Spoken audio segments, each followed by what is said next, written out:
Hello, my dear friend. This is Xavier, and you are listening to the Heal and Grow podcast. If you have been feeling like you want something to change in your life, but nothing around you actually looks different, this episode is for you. Many people want a new life, a new direction, a deeper connection, a better version of themselves. But day after day, they keep living in the same way. They make the same choices. They react the same way.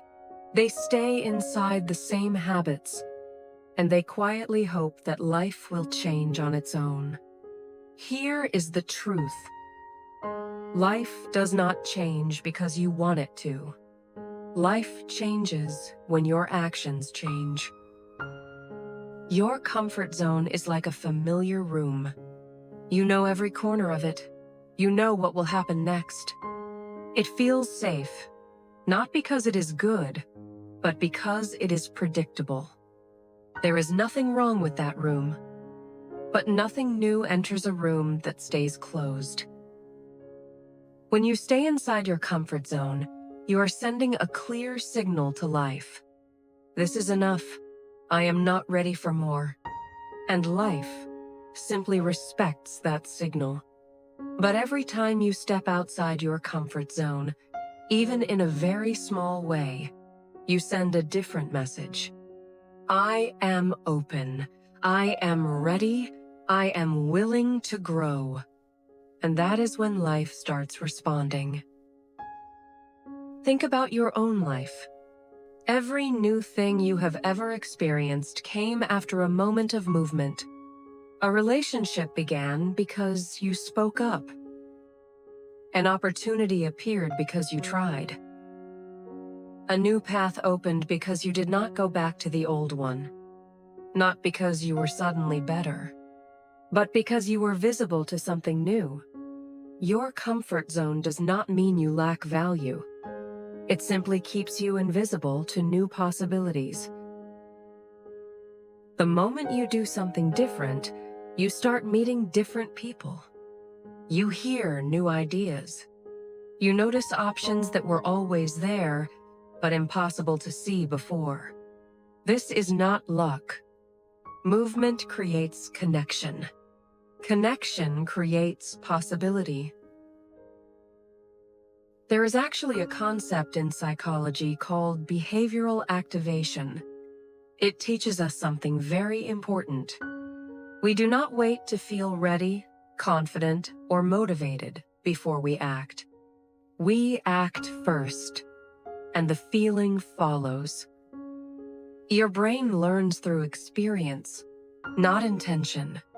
When you step outside your comfort zone, even in a small way, your nervous system starts to register something new. It learns that you are not in danger, and slowly, your energy begins to shift. That is why change does not come from thinking more. It comes from doing something different. You do not need to know what will come next. You only need to be honest with yourself. Am I living at the edge of my growth? Or am I staying where I feel safe but stuck? When you stay still for too long, your energy settles. When you move, flow begins. Stepping outside your comfort zone is not reckless. It is logical. If you want new results, a new life, a new version of yourself, you need to give life something new to respond to. You do not need a big leap. Life is not asking you to change everything. It only asks that today is not an exact repeat of yesterday. Maybe you say the thing you usually keep inside. Maybe you take action instead of waiting to feel ready. Maybe you believe in a possibility you have been ignoring. At first, nothing may happen, and that is okay. Life notices small signals, and it responds when you stay consistent. If your life feels stagnant right now, it does not mean you are unlucky. It may simply mean you have not changed your position long enough for something new to find you. Every time you step outside your comfort zone, you open a door. You do not know what will walk in, but if the door stays closed, nothing new ever arrives. So if today you are standing in front of a choice and you feel afraid, that does not mean you are wrong. It may mean you are exactly where change begins. Life can only meet you where you are willing to show up. Thank you for sharing this moment with me today. If this episode supported you, I invite you to stay a little longer in the Heal and Grow playlist, where you will find more conversations like this, created to help you move gently, but honestly, toward your next chapter. Take care of yourself. Be gentle with where you are, and brave with where you are going.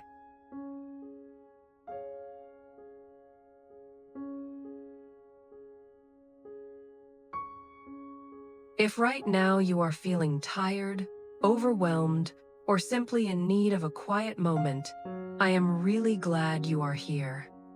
This episode does not ask you to understand anything right away, and it does not ask you to change or become better. I simply want to invite you to take one small hour in your day, not to push yourself, but to stay with yourself a little longer. In today's episode, we will talk about why we often keep waiting and what truly helps someone begin to change. Not through pressure, but through gentle presence, 1 hour at a time. And if you are feeling slow, stuck, or not ready yet, I want you to know that there is nothing wrong with you. You are not alone. I have been there too, and one small hour each day helped me begin again. We often believe that in order to change our life, we need to change everything. A new habit, stronger discipline, a better version of ourselves. But this way of thinking is exactly what makes change feel heavy. When the goal is to change our entire life, we easily feel slow, lacking, and never enough.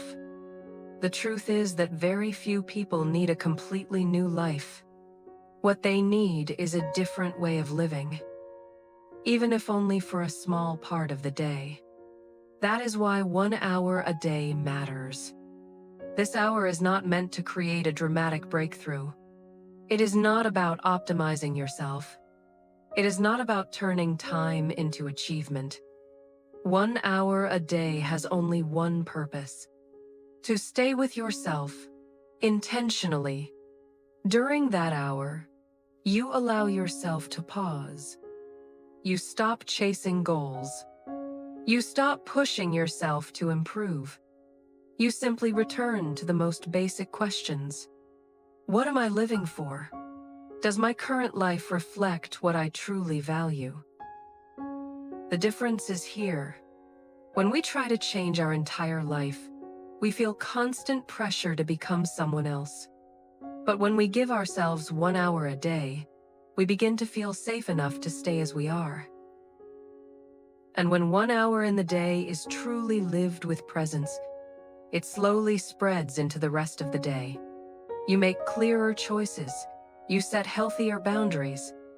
You no longer live by expectations that do not belong to you.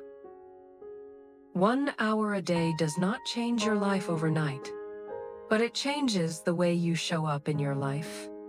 And from that way of living, real change finally has space to begin. So if 1 hour a day can truly change the way you live, the next question becomes simple. What should that hour actually look like? How do we use it in a way that feels supportive, not overwhelming? I do not believe in complicated formulas. An effective hour is not an hour where you get many things done. It is an hour that helps you come back to yourself. I want to share 3 ways I personally use this hour most often, and I hope they will be helpful for you too. You do not need to apply all of them. Each day, simply choose the one that fits your current state. First, use this hour to calm your mind. Most of our exhaustion does not come from doing too much. It comes from a mind that never gets a chance to rest.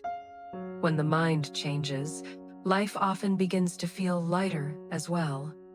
You can try taking a slow walk without your phone, sitting quietly for a few minutes and focusing on your breath, or writing down all the thoughts piling up in your head.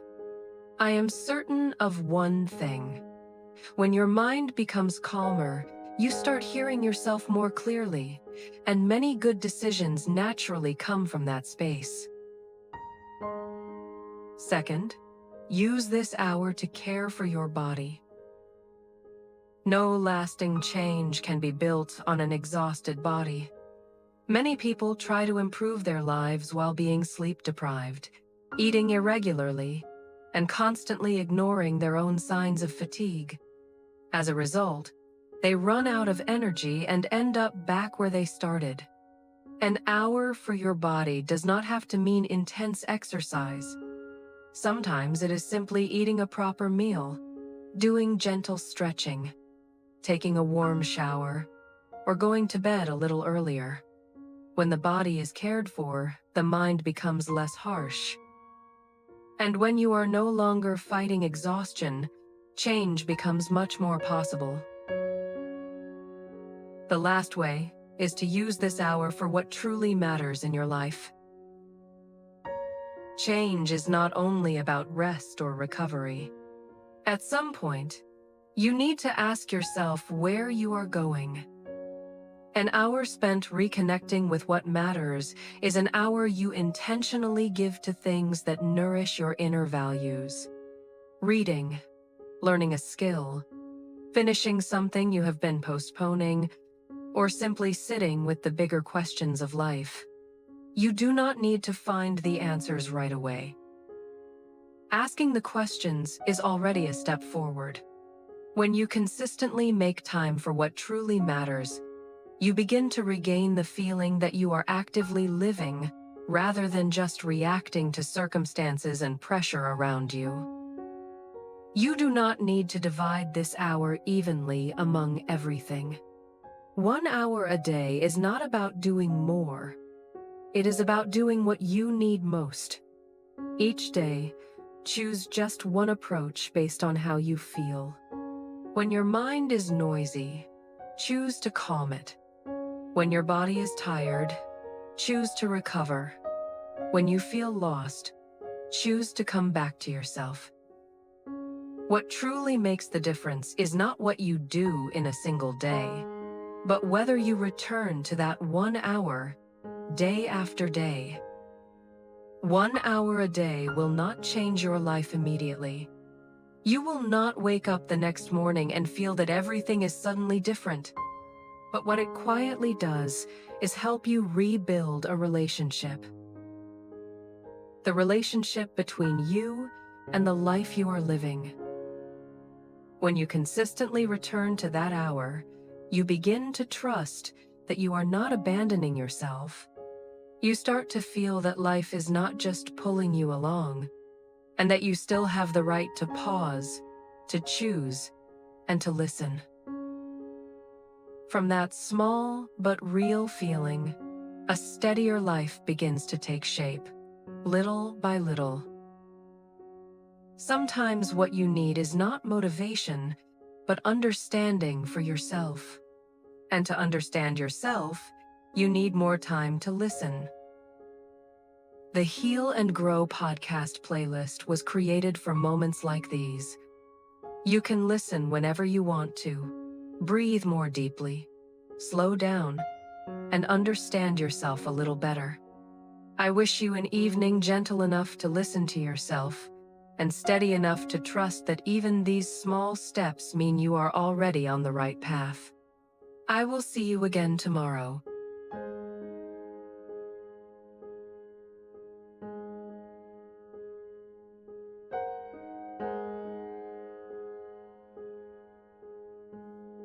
Let me start with something simple. Your mind can only focus clearly on one thing at a time. In psychology, this is called attention. But in real life, it just means this.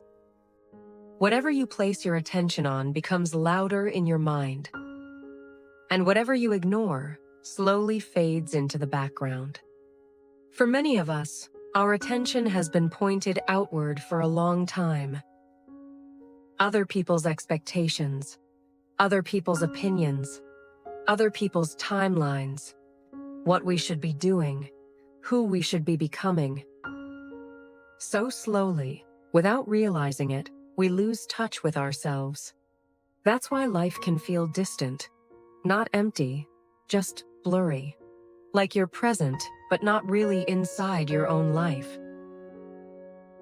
This episode is not here to push you to change everything.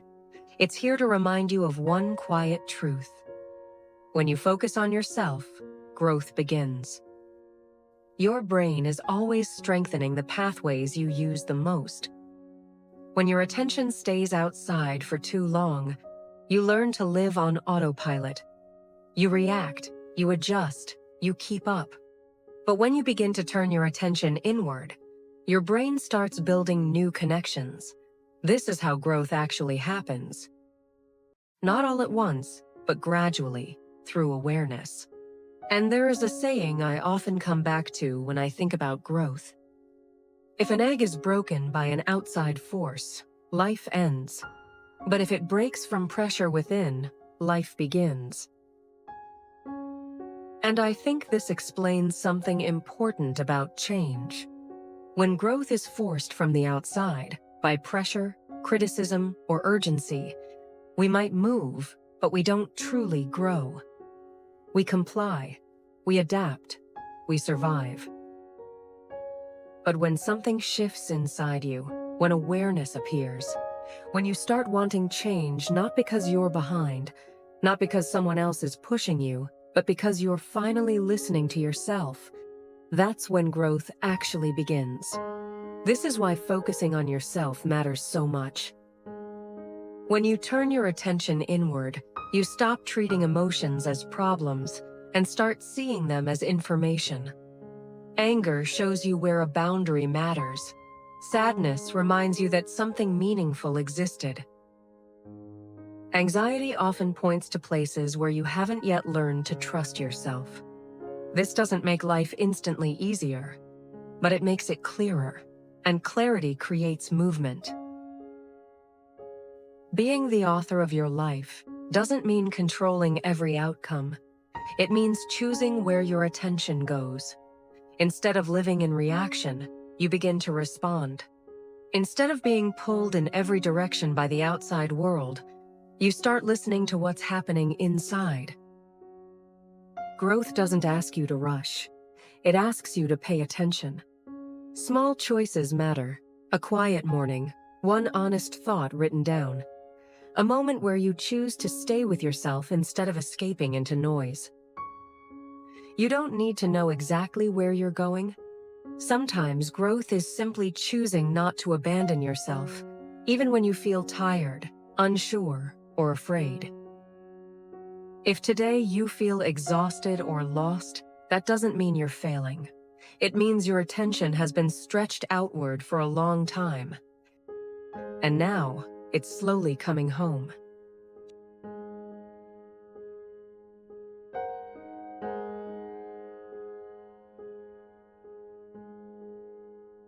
If you've been waiting for the right moment to feel ready, motivated, or certain before starting something, this episode is for you. This is the Heal and Grow podcast, where we explore change in a quieter, more honest way. Not by pushing harder, but by understanding what actually moves us forward. Today, I want to talk about motivation. Not the kind that comes and goes quickly, but the kind that stays long enough for real change to happen.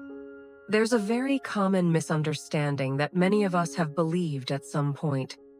The idea that you need motivation first before you can start.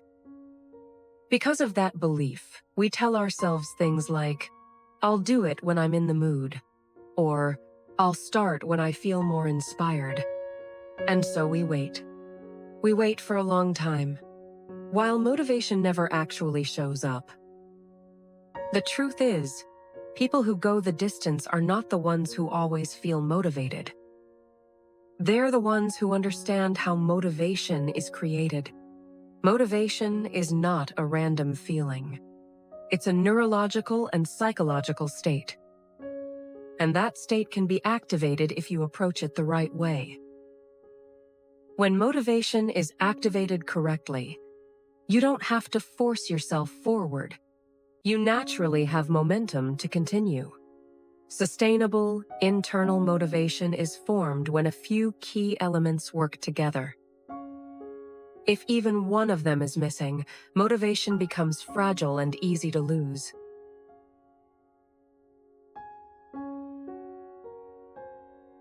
The first element is purpose.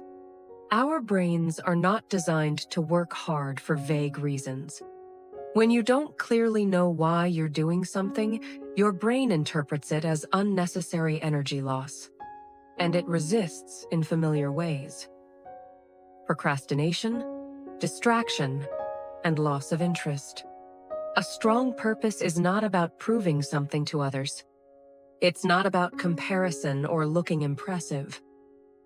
It's about having a reason that genuinely matters to you. Only when a goal connects to something you truly care about does your brain become willing to invest energy over time. But having purpose alone is still not enough.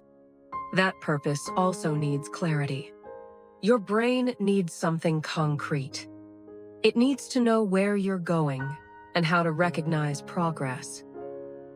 When a goal is too vague, the brain can't see the destination, and its default response is to delay. For example, many people say they want to work on self-development. It sounds right, but it doesn't answer the question, what do you do today? A goal like reading 10 pages every night for 30 days gives the brain enough information to act. That clarity reduces mental tension and makes starting much easier. Once you have a purpose that feels real and clear, the next problem is not about trying harder. It's about making the action feel doable. Many people fail not because they're lazy, but because they ask themselves to leap too far. When a task feels too big, the brain doesn't see a safe path forward, and it resists. This is especially clear in writing and creative work. Many people want to write a book, create content, or start a personal project, but never do. Not because they lack ability, but because they believe that every time they sit down, the work has to be great and substantial. The person who quits often thinks, "Today, I have to write something good." The person who continues thinks, "Today, I'll write for 5 minutes." When you complete a small task, your brain receives a signal of completion and reward. From that, an important belief begins to form. I can do this. And that belief is what generates motivation.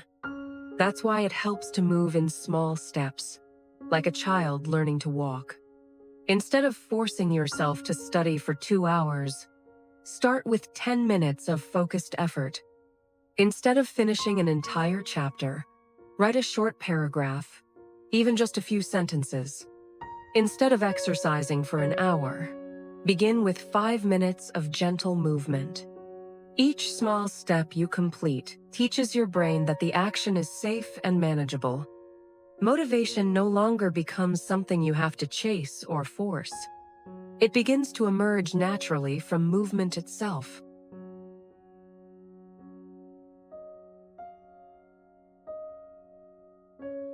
What's important to remember is that motivation does not always come before action.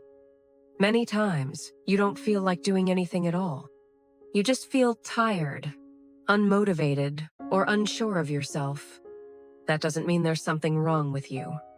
It doesn't mean you lack discipline. It simply means your brain doesn't yet feel safe enough to start. In those moments, if you wait for motivation, you may end up waiting a very long time. But if you choose a task that feels small, light, and non-threatening, something different usually happens. Once you begin moving, even slowly, your brain registers, "I'm already doing it." And from that movement, motivation starts to form. Small steps are not meant to create big results immediately. Their role is to help you cross the initial resistance. They act as a bridge between overthinking and actually sitting down to work, between wanting to do something and being in motion. You might wonder whether doing so little really matters, or whether starting this small is just being too easy on yourself. But every time you complete a small step, your brain learns something crucial. I don't quit everything. I can start and finish, even if it's just a little. When this repeats often enough, a new kind of momentum is built. Momentum that makes starting easier. Momentum that doesn't require constant force. Momentum that allows steady progress, even on days when you don't feel inspired. And this is what you can rely on when motivation is low, when life gets busy, or when self-doubt creeps in.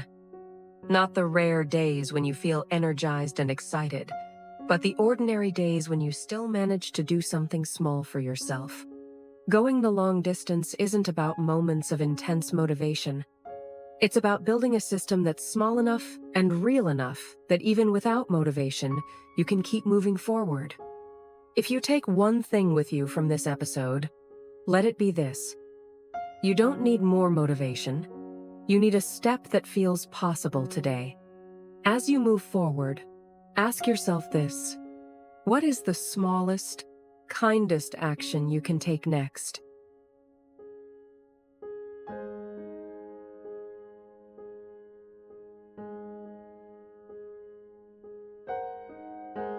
Wherever you are right now, whatever you're carrying today, I'm really glad you're here. This is not a video about overnight success. It's not about motivation that fades by tomorrow.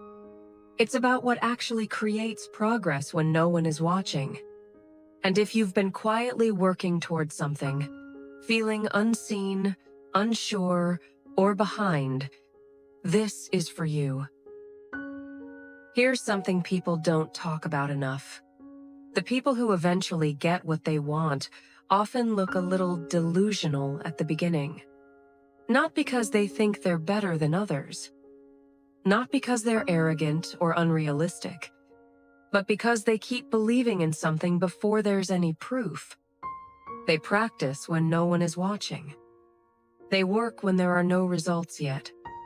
They keep showing up when there's no applause, no validation, and sometimes no support at all. From the outside, that kind of effort can look pointless. Why try so hard when success isn't guaranteed? Why keep going when nothing seems to be working yet?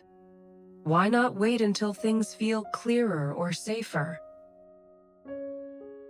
But this is where the real difference is. They don't keep going because they're certain they'll succeed.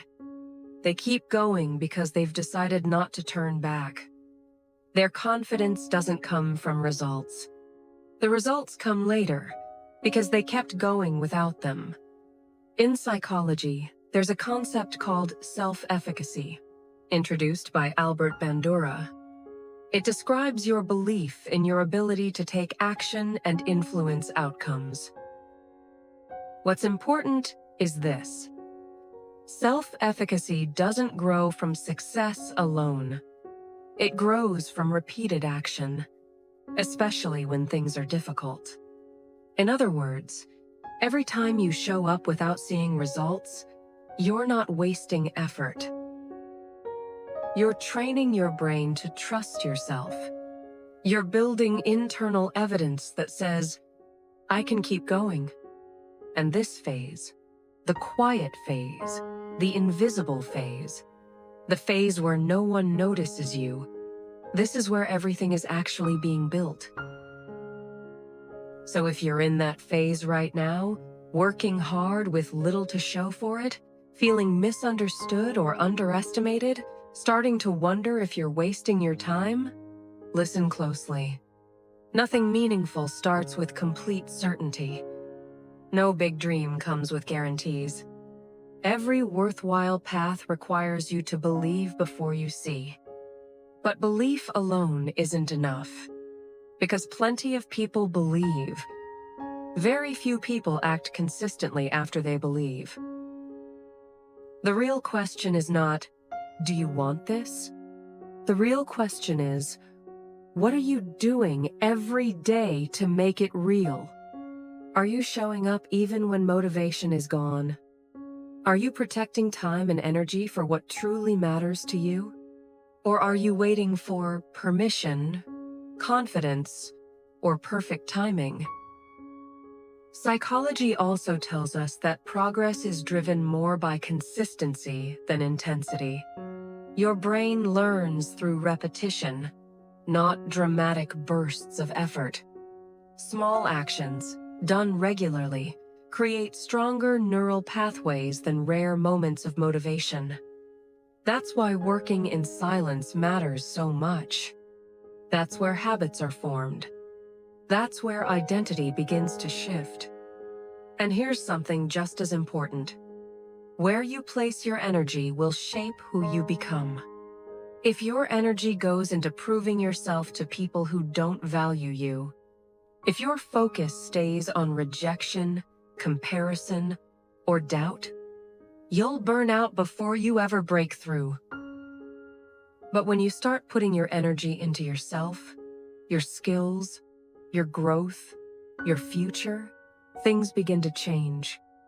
Not overnight, not loudly, but steadily, quietly, for real.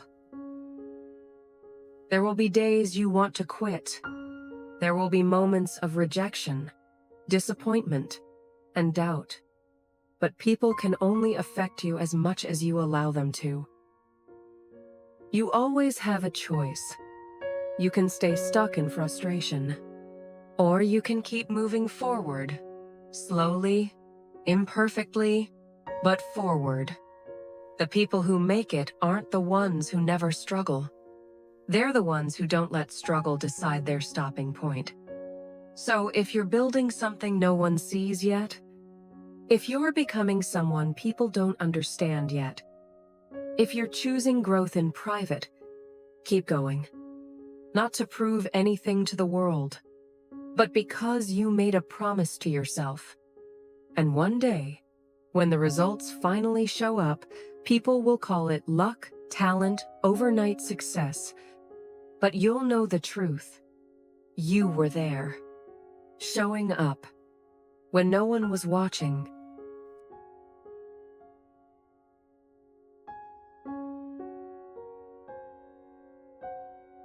If you've been busy all day but still end the day feeling empty, this episode is for you.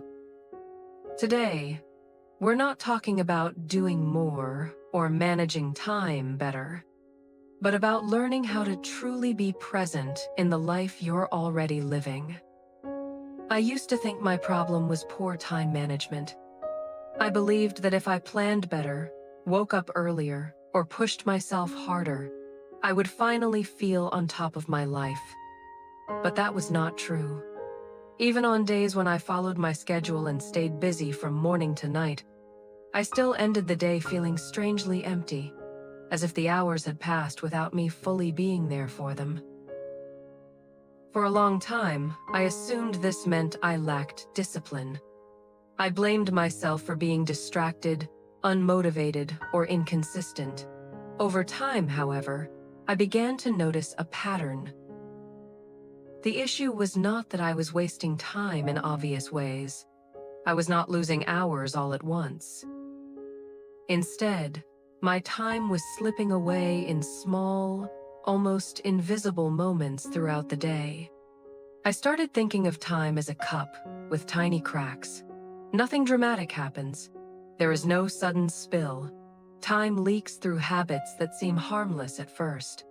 Checking my phone without intention, letting my mind wander while working, delaying action while waiting to feel more confident or more prepared. Each moment feels insignificant on its own, but together they empty the cup.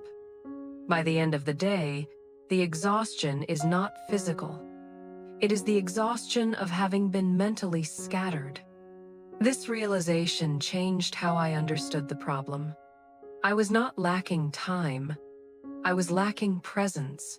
I could fill my calendar and still not truly experience my life. I could be working while thinking about something else, resting while feeling guilty, or talking to someone while planning my next task. In that state, time continues to pass, but it does not feel lived. It feels like standing in a well-designed room with the lights turned off. You are there, but nothing feels clear or connected. Once I saw this, the solution became both simpler and more challenging. The goal was no longer to control every hour or optimize every routine. The goal was to notice where my attention was leaking. I realized that many of my days began with immediate distraction. Before checking in with my body or choosing an intention, I had already handed my attention to messages, notifications, and information. I was spending time before deciding how I wanted to use it. Changing this did not require a perfect morning routine. It only required a brief pause to reconnect with my breath, my body, or my intention before engaging with the world. Throughout the day, distractions did not disappear, but my relationship with them changed. When I caught myself switching tasks repeatedly, opening apps automatically, or saying yes when my energy was already low, I stopped seeing these moments as personal failures. I began to see them as small cracks in the cup. The response was not self-criticism, but redirection. I practiced returning my attention to one task at a time and completing it with presence. I also had to confront how often I said yes out of habit rather than alignment. I used to believe that saying no was selfish or uncooperative. Over time, I realized that constant agreement quietly drains time and energy. Saying no, when necessary, is not a rejection of others. It is a way of keeping the cup upright. The same was true of perfectionism. Waiting to feel ready or confident allowed time to leak away while I remained inactive. A cup does not need to be perfect to hold water. It only needs to stand upright. Progress begins the moment action replaces hesitation. At the end of the day, I stopped measuring success by how many tasks I completed. Instead, I asked a different question. Where was I actually present today? This might have been during a conversation, a walk, a meal, or a quiet moment alone. These experiences do not always produce visible results, but they restore a sense of being alive rather than rushed. Life does not improve when we try to grip time more tightly. It improves when we stop leaking ourselves out of our own experience. When awareness replaces autopilot, we do not need more time. We begin to truly inhabit the time we already have. Thank you for being here and for listening with an open heart. If this episode spoke to you, you're always welcome to continue this journey with us through other conversations on Heal and Grow playlists. I hope you leave this space feeling a little calmer, a little more grounded, and more present in the time you already have.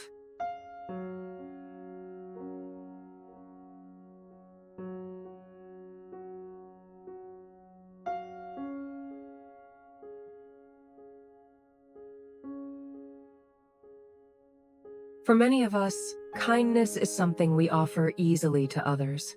We listen, we forgive, we understand. But when it comes to ourselves, that softness disappears. We push, we criticize, we replay our mistakes over and over, believing that being hard on ourselves will somehow make us better. But it rarely does. There was a time when I thought self-criticism was necessary. I believed that if I stopped pushing myself, I would fall behind. If I stopped judging myself, I would become careless. So every time I felt tired or uncertain, my inner voice became sharper. You should be doing more. You should be better by now. Why are you still like this? And the truth is, that voice never made me stronger. It only made me tired. If you are someone who feels heavy at the end of the day without fully knowing why, this might be familiar. It is not always the world that exhausts us. Sometimes it is the way we speak to ourselves. Kindness toward yourself does not mean pretending everything is fine. It does not mean avoiding responsibility or growth. It simply means choosing not to abandon yourself in moments of struggle. There is a difference between accountability and punishment. Accountability says, I made a mistake. What can I learn? Punishment says, I failed. Something is wrong with me. Many of us confuse the two, and we end up turning every mistake into a verdict on our worth. If you grew up believing that love had to be earned, that rest had to be deserved, or that mistakes meant disappointment, it makes sense that kindness feels uncomfortable now. Your nervous system learned that being gentle was risky, that staying alert and self-critical was safer. So when you feel yourself tightening up inside, it is not because you are doing something wrong. It is because your system is trying to protect you. Staying kind with yourself starts with noticing that moment. The moment your shoulders tense, the moment your breath shortens, the moment your thoughts turn against you. Instead of fixing it immediately, pause. Place a hand on your chest if it helps. Take one slow breath and remind yourself, I am allowed to be human here. That pause matters more than you think. Another way to stay kind with yourself is to change the question you ask in difficult moments. Instead of asking, what is wrong with me? Try asking, what do I need right now? That question shifts you from judgment into care. Sometimes the answer is rest. Sometimes it is space. Sometimes it is honesty. And sometimes it is simply permission to not have everything figured out.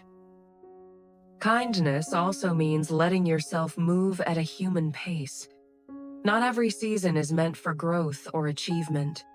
Some seasons are for integration, for healing, for catching your breath.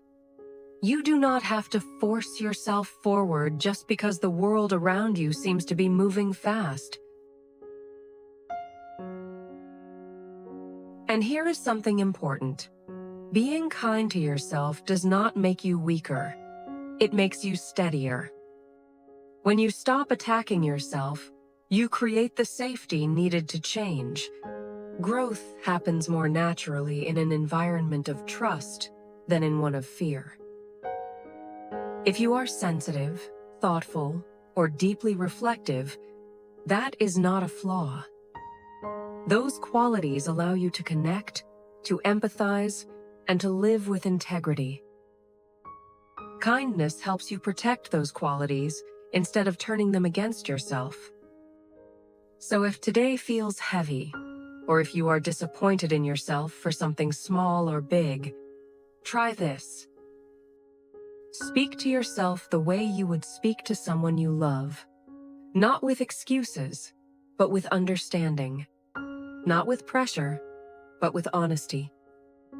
You do not need to become tougher to survive this life.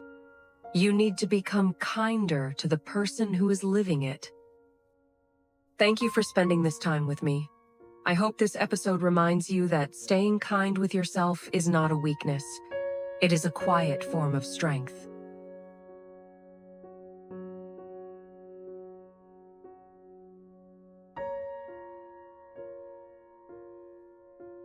Today I'm writing this script on a very peaceful morning. I opened the window to let a little breeze in and made myself a warm cup of water. The quiet is so deep that I can hear my own thoughts clearly, and within that stillness, a familiar feeling appears. The times when I failed to stay calm. I believe you have had moments like that too. Moments when the words slipped out of your mouth and you instantly knew it was a big mistake. Moments when you acted only because your emotions were too strong and you later felt deeply regretful. Moments that left you asking yourself, why did I react like that? And I want you to know that I understand that feeling. Because the truth is, everyone has been there. Even people who seem calm and mature on the outside. They also have times when emotions take over too quickly. When they say things they do not truly mean, or do things they are not proud of when they look back. But none of this makes you a bad person. It simply shows that in that moment, your emotions were stronger than your ability to control them. Your feelings stepped forward before your reasoning had a chance to catch up. And from moments like these, I learned an important lesson, one I truly want to share with you today. It is not the situation itself that makes us panic. It is the story we tell ourselves about the situation. Our minds can create hundreds of interpretations for the same event. The important thing is that the story we tell ourselves is more powerful than the event itself. And it is that story, not the circumstances, that determines whether we stay calm or not. Many people do not lose their calm because they are hot-tempered. They lose it because they have become used to reacting immediately to any uncomfortable emotion. When they feel stressed, they reach for their phone. When they feel sad, they look for something to eat. When they feel insecure, they shop. When they feel anxious, they try to look fine. We are so used to filling our emotions with actions that even sitting still for a few minutes can make us uneasy. But in reality, the body is only asking one simple question: am I safe? When we jump into drama, comparison, or judgment, the body misunderstands and thinks something dangerous is happening. So we become more tense, react faster, and get tired more easily. We lose our calm not because we are bad, but because we are already too exhausted to hold anything more. People who lose their temper easily are not weak. They are sensitive, they care deeply, and they often forget to give themselves a moment to breathe. Their body is simply sending a signal that it needs safety, stillness, and attention. And if you see yourself in these moments, please know that you are not alone. Sometimes all we truly need is a brief pause, a slow breath to return to ourselves. Calmness is not something you lack.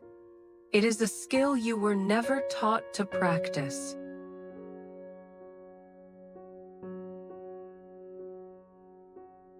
You know, staying calm is not about winning every argument or proving that you are right. Calmness is a form of power.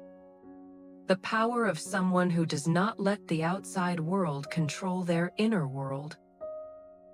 A truly strong person does not let a single comment make them angry, a situation make them lose direction, or an unpleasant moment make them forget who they are. That is inner strength, self-cultivation, and maturity. It comes from understanding yourself deeply enough not to react too quickly to everything happening around you. But this kind of calmness is not something we are born with. It is shaped through the moments when we reacted too fast and regretted it, through emotional storms when we had no choice but to stand up again. Each time, we learn something new. Calmness is not about avoiding the storm.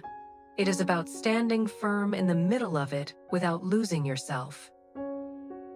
Calm people are not calm because they do not feel anything. They are calm because they understand that emotions are temporary. They come and they go, sometimes intense. But they do not have the right to define who we are unless we give them that power.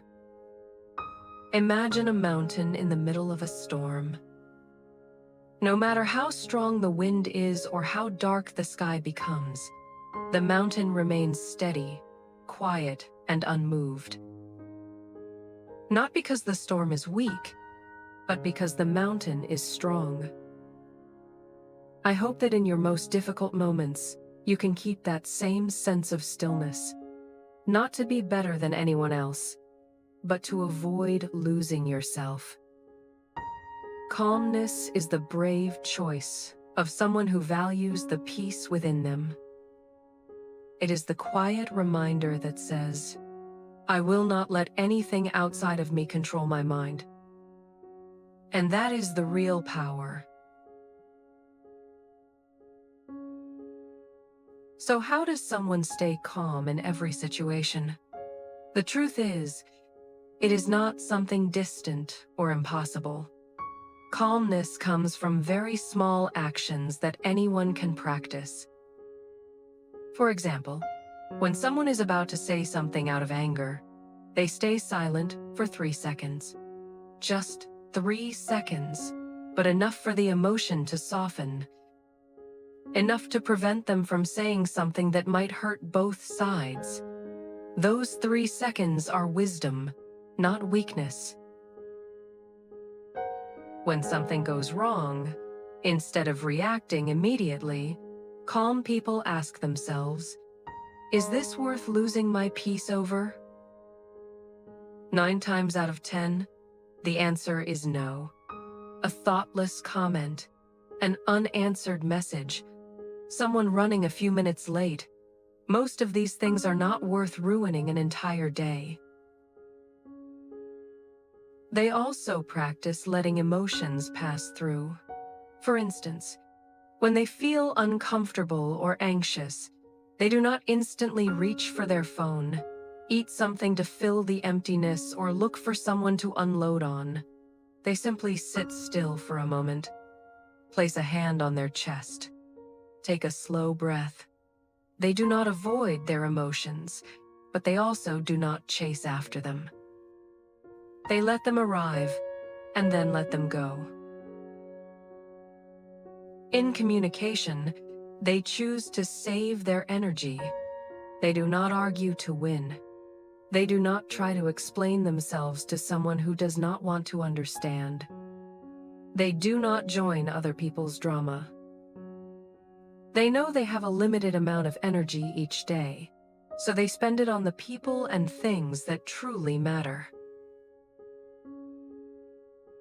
And most importantly, they build their inner peace through very small daily habits. A slow morning drink, a walk without their phone, a quiet corner to breathe before going to bed, a day without reading negative comments. These small actions may seem unrelated, but they are the fuel that keeps them steady when life starts to feel turbulent. Eventually, you will realize that you can do the same. Not because you have become emotionless, but because you understand that emotions are like the weather. Sometimes sunny, sometimes stormy, sometimes loud, sometimes gentle. They change constantly. But you do not have to follow them. You can stay still, observe, and let them pass. And when you understand this, you begin to take back ownership of yourself. Calmness is no longer an abstract idea. It becomes a habit, a gentle kind of strength, a way of living. Thank you for spending your time here with me today. I hope these reflections help you keep the calmness that is already inside you, even when life becomes stormy or your emotions shift from season to season.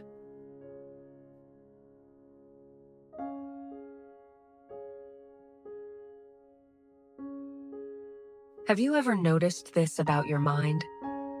The more you try to force something, the harder it becomes. The more you push for control, the less in control you feel. This subtle paradox appears in everyday life. Think about the last time you tried to remember something, a name, an idea, a word, on the tip of your tongue. The harder you tried, the more it slipped away. Yet the moment you stopped trying, the answers suddenly appeared. The same thing happens with sleep. You lie in bed telling yourself, "I need to fall asleep now." But the more you force it, the more awake you become. Only when you relax, when you release the pressure, does sleep arrive naturally. This isn't random. It reveals something important. The mind doesn't respond well to force. Often, pushing harder creates resistance, while easing up creates clarity. When we hold on too tightly, we create pressure. And pressure rarely helps us perform better or think more clearly. Instead, it often works against us. What many people don't realize is that stress is not just happening in the mind, it happens in the body.